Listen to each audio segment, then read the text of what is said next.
नमस्कार शेतकरी मित्रांनो, स्वागत आहे तुमचं आपल्या कृषी कन्या यूट्यूब चॅनलवर। बघा शेतकरी मित्रांनो, आजचे अद्रक बाजारभाव या व्हिडिओच्या माध्यमातून आपण बघणार आहोत।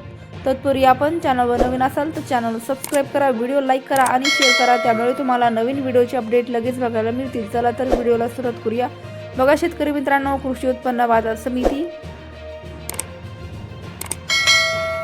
अहिल्यानगर आवकाली 35 क्विंटल, कमाल दर 5000 रुपये, किमान दर 3000 रुपये, सर्वसाधारण दर 4000 रुपये। पुढील बाजार समिती जळगाव आवकाली 42 क्विंटल, कमाल दर 5000 रुपये, किमान दर 3000 रुपये, सर्वसाधारण दर 4000 रुपये। पुढील बाजार समिती छत्रपती संभाजीनगर आवकाली आहे 19 क्विंटल, किमान दर 2500 रुपये, कमाल दर 4500 रुपये, सर्वसाधारण दर 3500 रुपये। पुढील बाजार समिती चंद्रपूर गंजवड आवकाली आहे 3 क्विंटल, कमाल दर 5600 रुपये, किमान दर 4600 रुपये, सर्वसाधारण दर 5300 रुपये। सातारा आवकाली 14 क्विंटल, कमाल दर 5000 रुपये, किमान दर 3000 रुपये, सर्वसाधारण दर 4000 रुपये।